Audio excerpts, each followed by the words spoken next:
Il a fait danser la planète entière. Serron est mon invité pour un livre de souvenirs qui s'appelle Paradise, une autobiographie, Marc Serron. J'ai envie de vous dire, vous avez toujours fait l'amour en do mineur.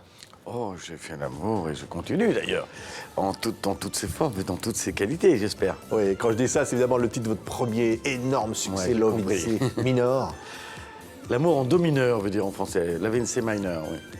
C'était un petit peu pour moi une mise en scène musicale.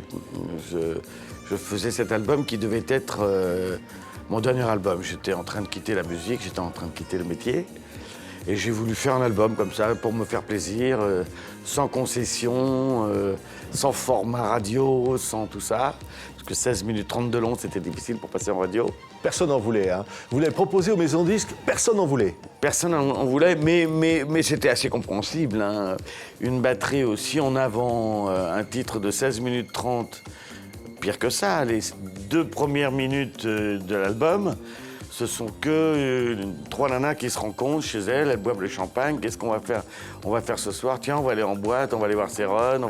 Donc c'était tellement différent de tout ce qui se faisait qu'ils ont dit comment ça se vend, donc on peut pas vendre ça, donc ça ne nous intéresse pas. Écoutez ce son que vous avez inventé, Serron. La French Touch a commencé comme ça.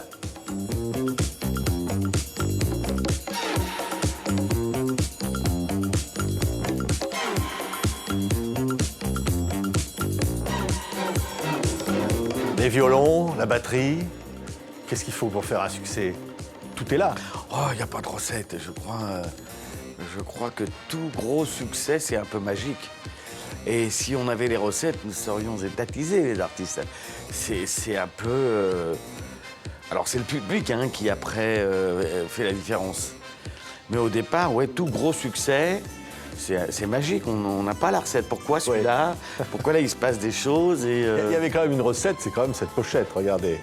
Ça, c'est mythique, fallait oser. Ouais, non, mais moi, c'était logique, comme c'était des voix féminines, je suis pas chanteur, que ça parlait de sexe et d'ambiance club, bah, ça me paraissait assez logique de mettre une nana à poil sur la pochette. Ouais. Pourquoi? Parce qu'en plus, ça se faisait pas à l'époque, et moi, mon leitmotiv, quand je dis moi, tous les artistes 70s, nous avions un peu tous le même leitmotiv, tout faire pour éviter de ressembler à l'autre. Ouais, et ça marche. a un peu changé Ça marche, aujourd'hui, hein. mais...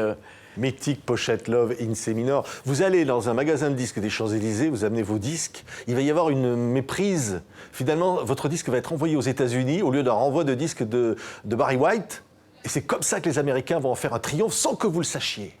Oui, c'est-à-dire que comme la fabrication des vinyles venait d'Angleterre, il y avait marqué au dos « Printed in England ». Donc quand les grossistes américains ont reçu ça, ils ont dit « Qu'est-ce que c'est que ce truc ?» Donc il y a un des types qui travaillaient sur place, ça a dit « Tiens, je vais le jouer ce week-end en club, voir ». Et en fin de compte, les gens allaient voir la cabine en se demandant qu'est-ce que c'est, qu'est-ce que c'est, qu'est-ce que c'est. Donc ils m'ont cherché en Angleterre, ils m'ont évidemment pas trouvé. Et ils ont décidé de faire un cover. Ça se faisait beaucoup à l'époque. Cover veut dire la même chose sous le nom d'un autre artiste avec l'interprétation de cet autre artiste. Et cette nouvelle version qui s'appelait The Art of the Soul Orchestra, Serron Love in C minor, a été dans les top 10, dans les 10 premiers, sans que je le sache. Évidemment, quand je l'ai su, je suis vite parti aux États-Unis et hello. Mais ça m'a fait du bien parce que ça m'a fait un buzz incroyable. Ça a été... Bon, on ne peut pas dire pour autant que c'est grâce à ce carton perdu et atterri à New York que j'ai fait cette carrière. Faut pas exagérer. Mais en tout cas, ça a été un élan c'est fou incroyable. parce que voilà, on va voir une autre pochette. Tout le monde évidemment se rappelle de Supernature. On va entendre évidemment ce tube énorme. On va dire, vous venez d'Ivry. Vous rêviez en écoutant Otis Redding, Marc Serron, vous rêviez finalement avec Wilson Pickett, puis vous rêviez avec Santana. Vous avez d'ailleurs formé votre premier groupe avec une musique un peu afro-beat. Santanesque, oui. Oui, ça s'appelait Congas. Et finalement, vous battez tout seul. Oui, mais j'ai pas vu cette bagarre. C'est sûr, avec ma biographie, en retraçant un peu mon parcours, je me suis aperçu d'avoir traversé des barrières où je suis plutôt monté dessus pour aller plus haut. Parce que mon but, c'était pas de faire des succès discographiques. Mon but, c'est d'avoir un peu de lumière pour être toujours sur scène. Ce que j'ai réussi, puisque j'ai passé ma vie sur scène, à jouer. J'ai rarement employé le terme dans la bouche « je vais travailler ». toujours je vais jouer, parce que dans ce métier, on dit on va jouer. Et c'est incroyable d'avoir pu vivre de cette passion musique qui m'a envahi, et surtout dans un style qui n'était pas prévu. Non, non.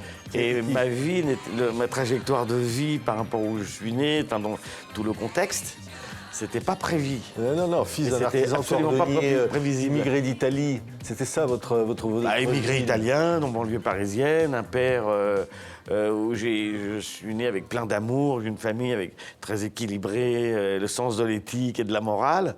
Mais par contre, avec un père cordonnier, donc c'était très modeste tout ça. Oui. Mais vous rêviez. Mais c'était une richesse, par contre. Donc on était dans les rêves, et les rêves, certains, voire presque tous, je les ai réalisés. Oui, vous avez dit votre devise, c'est super vivant. On vous voit là avec votre père en photo. Vous vous dites, au fond, ça a toujours été ça, ma vie. Être au bon endroit, au bon moment. Absolument. Je me le suis même tatoué sur le corps.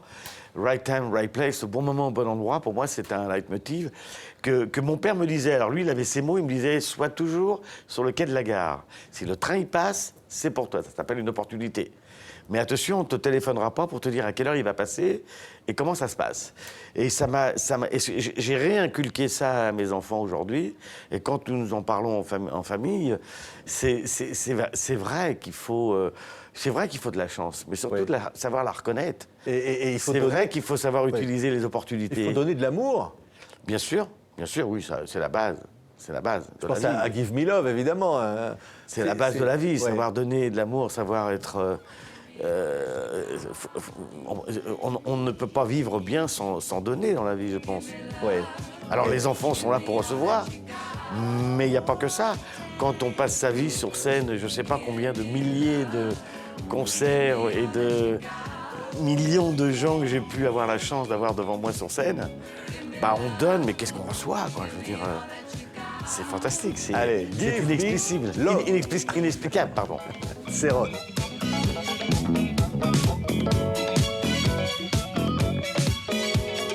Give me love, give me all that you got.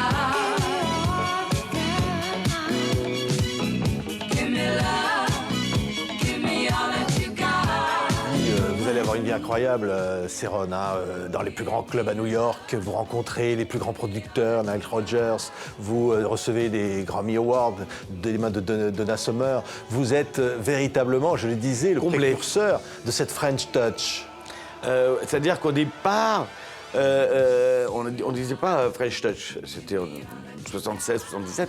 On appelait ça le French Sound, le son français, la touch française. Mais c'est vrai qu'aujourd'hui, avec le recul, quand je vois les Daft Punk dans les années mid-90, David Guetta dans les années 2000 et bien d'autres maintenant, la French Touch, ça veut dire quelque chose chez les Ricains, chez les Asiatiques et autres. Ça a ce côté un peu, si on peut le décrire, un peu plus sophistiqué. Tout le monde s'autocopie aujourd'hui ou s'auto-influence, appelez-le comme vous voulez. Mais en France, on a quand même gardé, ça va dans la mode, ça va dans les parfums, ça va dans un tas de choses, dans les meubles, les plus grands réalisateurs de spots publicitaires sont français. Pourquoi ? Alors que ce sont des pubs américaines, on a un côté assez sophistiqué. Oui. C'est ça, la French Touch. Hysteria. Ça, c'était un de vos albums, un de vos morceaux, avec des filles toujours très sexy. Ça, c'est un peu votre patte, c'est-à-dire qu'on a, quand on fait un clip, on reçoit plusieurs réalisateurs, chacun a sa proposition. Et là, il y en a un qui est venu me dire, mais on t'a tellement samplé, on va faire la même chose en images. Donc, on va prendre 3-4 danseuses qu'on va auto-sampler. C'était pour faire... je ne sais pas si les gens ont compris, mais pour nous, c'était un peu le message, quoi, voilà. C'était du sampling d'images pour montrer tellement j'ai pu être samplé. Et la reconnaissance. Avec bonheur, d'ailleurs. De la nouvelle génération. Oui, parce que si je n'avais pas été aussi samplé toute ma vie, où on ne m'avait pas autant piqué, alors certains, combien de fois j'ai eu dans ma vie des gens qui me disaient « Mais comment tu peux te laisser te faire piller comme ça ?» Moi, j'étais flatté, ça me plaisait. Mais c'est ça qui m'a servi. Oui. Parce que c'est tous ces samples qui ont empêché mon son de vieillir et qui fait que j'ai traversé les générations en générations. Et encore aujourd'hui, c'est un beau cadeau, quoi. Je veux dire, d'être quelque chose qui influence les nouvelles générations. Quoi de rêver mieux, quoi, je veux dire. Allez, pour le plaisir des oreilles et des yeux.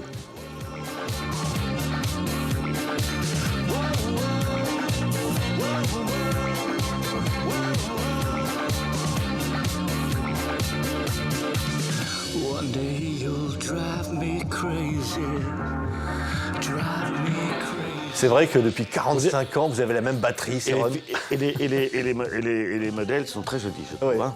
Non, mais la même batterie depuis 45 ans. Ah non, c'est pas la même batterie, non, Oui. c'est la même marque. Mais non, chaque concert, chaque grosse tournée, je change de couleur, je change... on évolue, comme on dit. Ouais. Vous avez inventé un son réellement unique aujourd'hui, devenu... Qui est cette rythmique très, très en avant. Et je ne l'ai pas fait exprès. Moi, je l'ai mis en avant parce que ça me paraissait logique. Si j'avais été saxophoniste, j'aurais mis des sax partout. Le fait que c'était mon album, en plus mon dernier album, vraiment j'étais loin d'imaginer venir vous parler de cela presque 50 ans après. Ouais. Et faire toujours autant Mais de si j'ai tournées. apporté quelque chose, Ouais. on me met souvent des couronnes de disco, et si ça, j'ai pas inventé le disco. Le disco, c'est une récupération de sons rhythm and blues, soul, et on se l'est accaparé. Beaucoup d'artistes le sont accaparés, l'ont fait à sa sauce. Moi, ma sauce, ça a été de le faire à la batterie, très en avant.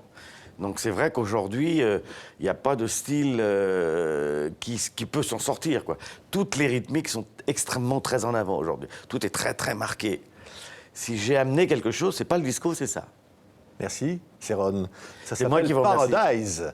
Finalement, le paradis, c'est ça. C'est votre paradis. Le paradis est aujourd'hui, donc bien évidemment. Ma vie a été un paradis et j'y suis toujours. Certains pensent que c'est demain. Non, non, c'est aujourd'hui. On en fait ce qu'on veut. Le paradis ou l'enfer. Merci. Céron, Paradise, Si. publié chez EPA, l'incroyable aventure d'un des plus grands musiciens français. Merci Marc Céron. Merci à vous.